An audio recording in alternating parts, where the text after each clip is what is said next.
S, ಮುಖ್ಯಮಂತ್ರಿ ಸಿದ್ದರಾಮಯ್ಯನವರ ಟೀಮಿಂದ ಈಗಾಗಲೇ ಹೈಕಮಾಂಡ್ಗೆ ಒಂದು ರಿಪೋರ್ಟ್ ಹೋಗಿದೆ.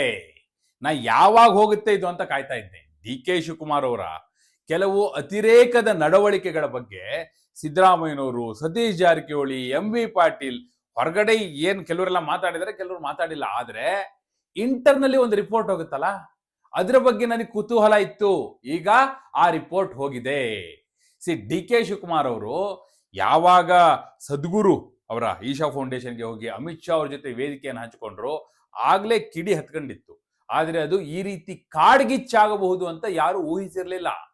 ನಾ ಹಿಂದೆ ನಿಮಗೆ ಕೆಲವು ಸ್ಟೋರಿಗಳ ಮೂಲಕ ಏನೆಲ್ಲ ನಡೀತಾ ಇದೆ, ತೆರೆಯ ಹಿಂದೆ ಏನ್ ನಡೀತಾ ಇದೆ ಎಲ್ಲ ಹೇಳ್ತಾ ಇದ್ದೆ. ಯಾವಾಗ ಡಿ ಕೆ ಶಿವಕುಮಾರ್ ವೇದಿಕೆ ಹಂಚಿಕೊಂಡ್ರು ಅಮಿತ್ ಶಾ ಅವ್ರ ಜೊತೆ, ಆಗ ಅದು ಕಾಡ್ಗಿಚ್ಚಿನಂತೆ ಹಬ್ಕೊಳ್ತು.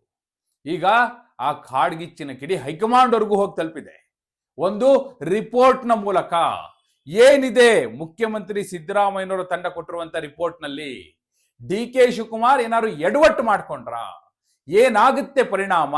ಎಸ್, ಈ ಎಲ್ಲ ವಿವರಗಳನ್ನ ಕೊಡೋ ಸಲುವಾಗಿ ನಾನು ಬಂದಿದ್ದೇನೆ. ಆತ್ಮೀಯರೇ, ವಾರ್ತೆ ವಿಶೇಷ ಕಾರ್ಯಕ್ರಮಕ್ಕೆ ಸ್ವಾಗತ.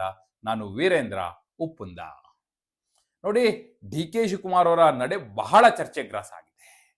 ಸಾರ್ವತ್ರಿಕವಾಗಿ ಚರ್ಚೆ ಆಗ್ತಾ ಇದೆ. ಅವರು ಇವರು ಅಂತ ಅಲ್ಲ, ಆ ಸಿದ್ಧಾಂತದವರು ಈ ಸಿದ್ಧಾಂತದವರು ಅಂತಲ್ಲ, ಎಲ್ಲರೂ ಚರ್ಚೆ ಮಾಡ್ತಿದ್ದಾರೆ. ಏನ್ ಮಾಡ್ಲಿಕ್ಕೆ ಹೊರಟಿದ್ದಾರೆ ಡಿ ಕೆ ಶಿವಕುಮಾರ್ ಅಂತ. ಕಾಂಗ್ರೆಸ್ನಲ್ಲೇ ಹೈಕಮಾಂಡ್ ಮೇಲೆ ಈ ರೀತಿ ಒತ್ತಡವನ್ನ ಹೇರಿ ಅವರಿಗೆ ಸಿಎಂ ಆಗುತ್ತೋ ಬಿಡುತ್ತೋ, ಆದ್ರೆ ಕನಿಷ್ಠ ಪಕ್ಷ ತಕ್ಷಣಕ್ಕೆ 2 ಸ್ಥಾನಗಳನ್ನ, ಉಪಮುಖ್ಯಮಂತ್ರಿ ಸ್ಥಾನ ಹಾಗೂ ಕೆಪಿಸಿಸಿ ಅಧ್ಯಕ್ಷ ಸ್ಥಾನ ಎರಡನ್ನು ಉಳಿಸ್ಕೊಳ್ಳಿಕ್ಕೆ ಒಂದು ಪ್ರಯತ್ನ ಕೂಡ ಮಾಡ್ತಿದ್ದಾರೆ. ಮುಖ್ಯವಾಗಿ ಈಗ ಕೆಪಿಸಿಸಿ ಅಧ್ಯಕ್ಷ ಪಟ್ಟದಿಂದ ತನ್ನ ಕೆಳಗಿಳಿಸ್ತಾರೆ ಅನ್ನುವ ಸೂಚನೆ ಸಿಕ್ಕಿರುವ ಹಿನ್ನೆಲೆಯಲ್ಲೇ ಈ ಡ್ರಾಸ್ಟಿಕ್ ಸ್ಟೆಪ್ನ ಹೊರಟಿದ್ದಾರೆ. ಅದೇನಾಗುತ್ತೋ ಆಗ್ಲಿ, ಒಂದ್ ರೀತಿ ಬ್ಲಾಕ್ ಮೇಲ್ ಇದು, ನೋ ಡೌಟ್ ಇನ್ ದಟ್. ನನ್ನನ್ನೇನಾದ್ರೂ ನೀವು ಕೆಪಿಸಿಸಿ ಅಧ್ಯಕ್ಷ ಪಟ್ಟದಿಂದ ಕೆಳಗಿಳಿಸಿದ್ರೆ ನಾನು ಸುಮ್ನಿರಲ್ಲ ಅನ್ನೋ ರೀತಿಯ ಸಂದೇಶವನ್ನ ಕೊಡುವ ಪ್ರಯತ್ನ ಮಾಡ್ತಾ ಇದ್ದಾರೆ. ಸೊ ಇಷ್ಟೆಲ್ಲ ಮಾಡ್ತಿರುವಾಗ ಮುಖ್ಯಮಂತ್ರಿ ಸಿದ್ದರಾಮಯ್ಯನವರು ಹಾಗೂ ಅವರ ಬೆಂಬಲಿಗರು ಏನ್ ಸುಮ್ಮನೆ ಕೂತ್ಕೊಂಡಿರ್ತಾರ? ಕಡಲೆಪುರಿ ತಿಂತ ಕೂತಿರ್ತಾರ? ಅವರು ಕೂಡ ಇವೆಲ್ಲವನ್ನು ಕೂಡ ಸೂಕ್ಷ್ಮವಾಗಿ ಅಬ್ಸರ್ವ್ ಮಾಡಿ, ಇಂಟೆಲಿಜೆನ್ಸ್ ಇಂದನೂ ಒಂದಷ್ಟು ಮಾಹಿತಿಗಳು ಅವ್ರಿಗೆ ಸಿಕ್ಕಿದೆ. ಅದರ ಜೊತೆಗೆ ಸ್ವತಃ ತಾವು ಕೂಡ ಏನೆಲ್ಲ ನಡೀತಾ ಇದೆ, ಇದರ ರಾಜಕೀಯ ಪರಿಣಾಮ ಏನು, ಮುಂದೆ ಬರುವಂತ ಸ್ಥಳೀಯ ಸಂಸ್ಥೆಗಳ ಚುನಾವಣೆಯ ಮೇಲೆ ಪರಿಣಾಮ ಏನು, ಒಟ್ಟಾರೆ ಕಾಂಗ್ರೆಸ್ ಸರ್ಕಾರದ ಮೇಲೆ ಪರಿಣಾಮ ಏನು, ಕಾಂಗ್ರೆಸ್ ಪಕ್ಷದ ಮೇಲೆ ಪರಿಣಾಮ ಏನು, ಎಷ್ಟರ ಮಟ್ಟಿಗೆ ಡ್ಯಾಮೇಜ್ ಆಗ್ತಾ ಇದೆ, ಪಾಯಿಂಟ್ ಬೈ ಪಾಯಿಂಟ್ ನೋಟ್ ಮಾಡಿ ಕಳಿಸಿದ್ದಾರೆ ಹೈಕಮಾಂಡ್ಗೆ. ಈಗಾಗಲೇ ಕೆ.ಸಿ. ವೇಣುಗೋಪಾಲ್ ಅವರಿಗೆ ಈ ರಿಪೋರ್ಟ್ ತಲುಪಿದೆ.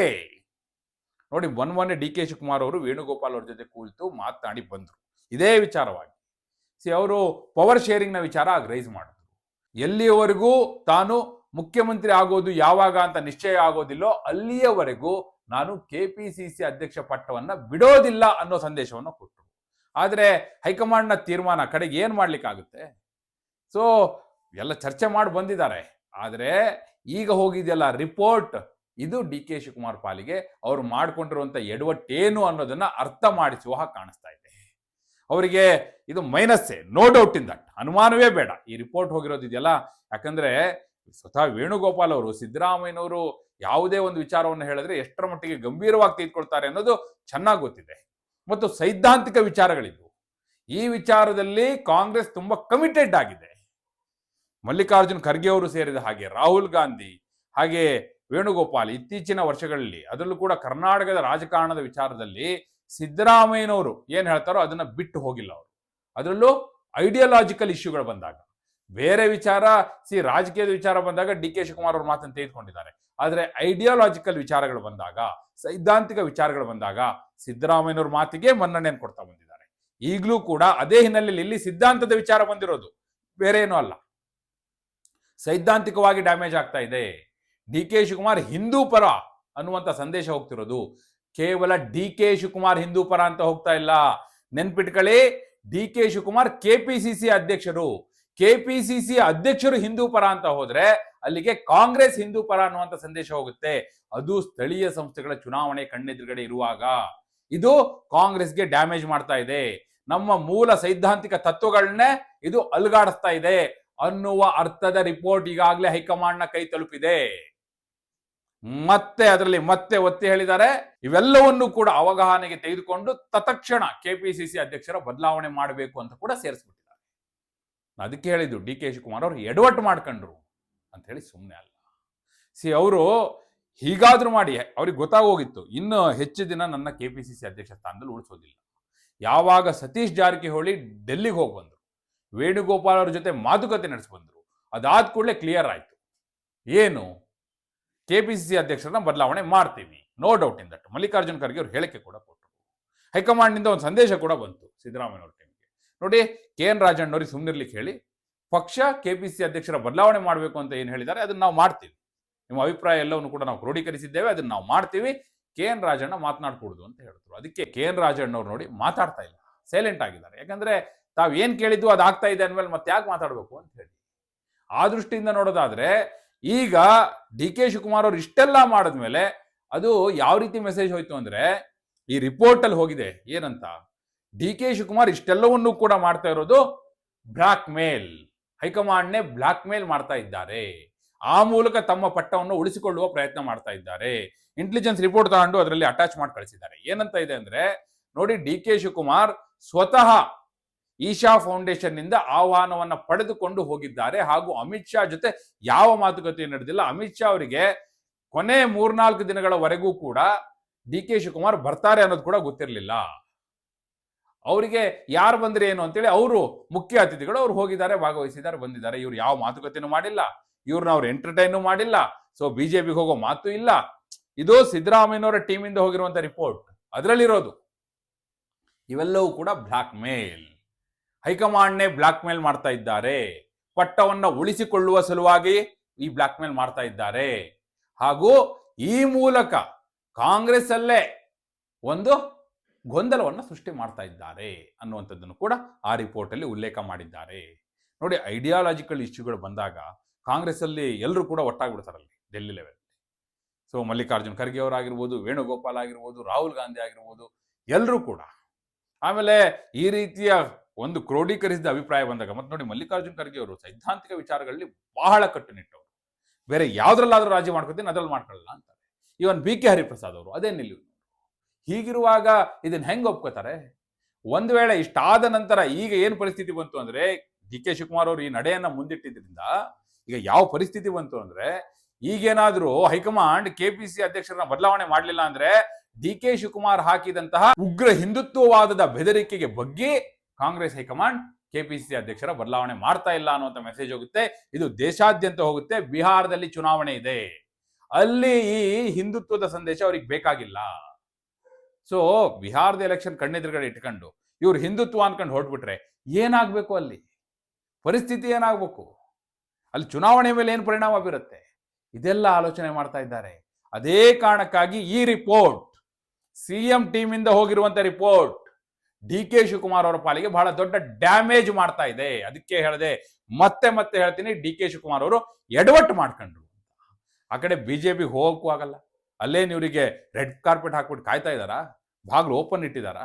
ಹಂಗಿಲ್ಲ, ಏನು ಆಗೇ ಇಲ್ಲ. ನೀವು ಹೇಳ್ತೀನಿ ಕೇಳಿ, ಇವರು ಕಾಂಗ್ರೆಸ್ ಅಲ್ಲೇ ತಾನೇನಾದ್ರೂ ಪಡ್ಕೊಳ್ಬೇಕು ಅನ್ನುವ ಕಾರಣಕ್ಕಾಗಿ ಈ ರೀತಿಯ ಮೆಸೇಜ್ಗಳನ್ನ ಕನ್ವೆ ಮಾಡುವಂತ ಪ್ರಯತ್ನ ಮಾಡ್ತಾ ಇದ್ದಾರೆ. ಬಿಟ್ರೆ ಅಲ್ಲಿ ಯಾವ ಮಾತುಕತೆಯೂ ಆಗಿಲ್ಲ, ಸುಲಭನೂ ಇಲ್ಲ. ಏನು ಹುಡುಗಾಟಿಕೆ ಮಾತಾ? 2/3 ಹೋಗ್ಬೇಕು. ಇವರು ಹೋಗ್ಬೇಕು ಅಂದ್ರೆ ಎಷ್ಟು ಜನ ಬೇಕು? ಹೆಚ್ಚು ಕಡಿಮೆ ನಾ ಹೇಳ್ತೀನಿ ಕೇಳಿ, ಕನಿಷ್ಠ ಒಂದು 90 ಶಾಸಕರು ಡಿ ಕೆ ಶಿವಕುಮಾರ್ ಅವ್ರ ಜೊತೆ ಹೋಗ್ಬೇಕು. 2/3 ಹೋಗ್ಬೇಕಂದ್ರೆ ಪಕ್ಷಾಂತರ ನಿಷೇಧ ಕಾಯ್ದೆ ಅನ್ವಯ ಆಗ್ಬಾರ್ದು ಅಂದ್ರೆ, ಪಕ್ಷಾಂತರ ನಿಷೇಧ ಕಾಯ್ದೆ ಅನ್ವಯ ಆದ್ರೆ ಆಗ್ಲಿ ಅಂತ ನೋಡಿದ್ರು ಕೂಡ ಈಗ ಬಿಜೆಪಿ ಜೆಡಿಎಸ್ ಎಲ್ಲ ಸೇರಿದ್ರೆ 83, ಜನಾರ್ದನ್ ರೆಡ್ಡಿ ಒಂದು 84. ಸೊ 140 ಇರುವಂತಹ, ಅಂದ್ರೆ ಇಂಡಿಪೆಂಡೆಂಟ್ ಸೇರಿ ಇಲ್ಲ, ಬರೀ ನೀವು ಕಾಂಗ್ರೆಸ್ ನಂಬರ್ ಅಂತ ತೆಗೆದುಕೊಂಡು 136, 137 ಇದೆ. ಸೊ ಅಲ್ಲಿಗೆ ನಿಮಗೆ ಎಷ್ಟು ಕಡಿಮೆ ಮಾಡಬೇಕಾಯ್ತು? ಹೆಚ್ಚು ಕಡಿಮೆ 50 ಶಾಸಕರು, ಕನಿಷ್ಠ 45 ಶಾಸಕರು ರಾಜೀನಾಮೆ ಕೊಡಬೇಕು. ಎಲ್ಲಿದ್ದಾರೆ ಡಿ ಕೆ ಶಿವಕುಮಾರ್ ಅವ್ರ ಜೊತೆ? ಅದು ಸಾಧ್ಯವೇ ಇಲ್ಲದ ಮಾತು. ಅದೇ ಕಾರಣಕ್ಕಾಗಿ ಹೇಳದೆ, ಡಿ ಕೆ ಶಿವಕುಮಾರ್ ಅವರು ಎಡವಟ್ಟು ಮಾಡ್ಕೊಂಡ್ರು ಅಂತ. ಇವರು ಒಂದ್ ರೀತಿ ಕಟ್ಟ ಕಡೆಯ ಅಸ್ತ್ರ ಅನ್ನೋ ರೀತಿಯಲ್ಲಿ ಪ್ರಯೋಗ ಮಾಡಿದ್ರು ಇದನ್ನ. ಆದ್ರೆ ಅದು ಉಪಯೋಗ ಆದ ಕಾಣಿಸ್ತಾ ಇಲ್ಲ, ಅದು ಇನ್ನೂ ಅವರಿಗೆ ಡ್ಯಾಮೇಜ್ ಮಾಡ್ತಾ ಇದೆ.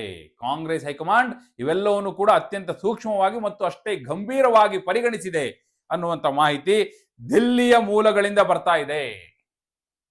ಬಹುಶಃ ಡಿ ಕೆ ಶಿವಕುಮಾರ್ ಅವರ ಕಟ್ಟ ಕಡೆಯ ಅಸ್ತ್ರವೂ ಕೂಡ ಅವರಿಗೆ ಕೈ ಕೊಡ್ತಾರೆ. ಒಂದು ಮೂಲದ ಮಾಹಿತಿಯ ಪ್ರಕಾರ ಈ ಎಲ್ಲ ರಿಪೋರ್ಟ್ ಹೋದ ನಂತರ ಕಾಂಗ್ರೆಸ್ ಹೈಕಮಾಂಡ್ ಇವೆಲ್ಲವನ್ನು ಅವಲೋಕಿಸಿದ ನಂತರ ಈ ಮಾಸಾಂತ್ಯದ ಒಳಗಾಗಿ ಮಾರ್ಚ್ 1ನೇ ತಾರೀಕಲ್ಲಿ ನಾವಿದ್ದೀವಿ, 30ನೇ ತಾರೀಕಿನ ಒಳಗಾಗಿ ಕೆಪಿಸಿಸಿ ಅಧ್ಯಕ್ಷರ ಬದಲಾವಣೆ ಮಾಡುವ ಆಲೋಚನೆಗೆ ಬಂದಿದೆ ಅನ್ನುವಂಥ ಮಾಹಿತಿ ಇದೆ. ಬಹಳ ದೊಡ್ಡ ಬದಲಾವಣೆಗಳು ಆಗುವಂತದ್ದಿದೆ ಮುಂದಿನ ದಿನಗಳಲ್ಲಿ. ಹಾಗೆ ಕನಿಷ್ಠ ಪಕ್ಷ ಸಂಪುಟ ಪುನರ್ರಚನೆಗೆ ಏನು ಸಿದ್ದರಾಮಯ್ಯವರು ಕೇಳ್ತಾ ಇದ್ರಲ್ಲ, ಅದಕ್ಕೆ ಗ್ರೀನ್ ಸಿಗ್ನಲ್ ಸಿಗೋದು ಸ್ಪಷ್ಟವಾಗಿ ಗೋಚರಿಸ್ತಾ ಇದೆ ಅನ್ನುವಂಥ ಮಾಹಿತಿ ದಿಲ್ಲಿಯ ಮೂಲಗಳಿಂದ. ಅಲ್ಲಿಗೆ ನೀವು ಹೇಳಿ, ಈಗ ಡಿ ಕೆ ಶಿವಕುಮಾರ್ ಅವ್ರು ಮಾಡ್ಕೊಂಡಿದ್ದು ಎಡವಟ್ ಹೌದು ಅಲ್ವ? ಈಗ ನೋಡೋರಿಗೆ, ಈಗ ಕೆಲವರೆಲ್ಲ ಯಾರು ಕಟ್ಟರ್ ಹಿಂದುತ್ವವಾದಿಗಳಿದ್ರು, ಹಾಗೆ ಕೆಲವು ಬಿಜೆಪಿ ಕಾರ್ಯಕರ್ತರು, ಅವರಿಗೆಲ್ಲ ಭಾರಿ ಖುಷಿ ಆಗ್ಬಿಟ್ಟಿದೆ, ಬಂದ್ಬಿಡ್ತಾರೆ ಡಿ ಕೆ ಶಿವಕುಮಾರ್ ಬಿಜೆಪಿಗೆ ಅಂತ. ಹಂಗಾಗೋದಿಲ್ಲ. ಅದು ಅಮಿತ್ ಶಾ ಅವ್ರಿಗೆ ಗೊತ್ತೇ ಇಲ್ಲ ಇದು, ಆಯ್ತಾ? ಇದ್ರ ಹಿಂದೆ ಬೇರೆ ಬೇರೆ ಆಟಗಳು ನಡೆದಿದೆ. ನಂದು ಪ್ರತ್ಯೇಕವಾದ ಸ್ಟೋರಿನೇ ಮಾಡ್ತೀನಿ. ಹೇಗೆ ಡಿ ಕೆ ಶಿವಕುಮಾರ್ ಅವರು ಇಷ್ಟೆಲ್ಲ ಮಾಡ್ಬೇಕಿದ್ರೆ, ಅಲ್ಲಿ ಆಹ್ವಾನ ಪಡಿಬೇಕಿದ್ರೆ, ಅಲ್ಲಿ ಹೋಗ್ಬೇಕಿದ್ರೆ ಏನ್ ನಡೀತು ಹಿನ್ನೆಲೆಯಲ್ಲಿ, ಅದೊಂದು ಸ್ಟೋರಿ ಮಾಡ್ತೀನಿ ನಾನು. ನೆಕ್ಸ್ಟ್ ಸ್ಟೋರಿ ಮಾಡಿ ನಿಮ್ಗೆ ಹೇಳ್ತೀನಿ. ಆದ್ರೆ ಇವೆಲ್ಲವೂ ಕೂಡ ಡಿ ಕೆ ಶಿವಕುಮಾರ್ಗೆ ಡ್ಯಾಮೇಜ್ ಆಗ್ತಿರೋದ್ರಿಂದ ಅವರು ಕೆಪಿಸಿಸಿ ಅಧ್ಯಕ್ಷ ಪಟ್ಟವನ್ನು ಕಳೆದುಕೊಳ್ಬಹುದಾ? ಸಂಪುಟ ಪುನರ್ರಚನೆ ಆದ ಸಂದರ್ಭದಲ್ಲಿ ಡಿ ಕೆ ಶಿವಕುಮಾರ್ ಅವರ ಬೆಂಬಲಿಗರು ಸ್ಥಾನವನ್ನು ಕಳೆದುಕೊಳ್ಬಹುದಾ? ಇನ್ನೂ ಡಿ ಕೆ ಶಿವಕುಮಾರ್ ಅವರ ಈ ಹಿಂದೂ ಪರ ನಡೆಯಿಂದಾಗಿ ಸಿದ್ದರಾಮಯ್ಯನವರ ಕೈಗೆ ಶಕ್ತಿ ಸಿಕ್ಕ ಹಾಗಾಗಬಹುದು. ಏನಾಗಬಹುದು? ಎಸ್, ನಿಮ್ಮ ಅಭಿಪ್ರಾಯವನ್ನ ಕಮೆಂಟ್ ಮೂಲಕ ತಿಳಿಸಿ. ಹಾಗೆ ನೀವಿನ್ನು ವಾರ್ತೆ ಚಾನಲ್ನ ಸಬ್ಸ್ಕ್ರೈಬ್ ಮಾಡಿಲ್ಲ ಅಂದ್ರೆ ಈಗಲೇ ಸಬ್ಸ್ಕ್ರೈಬ್ ಮಾಡಿ. ಧನ್ಯವಾದ.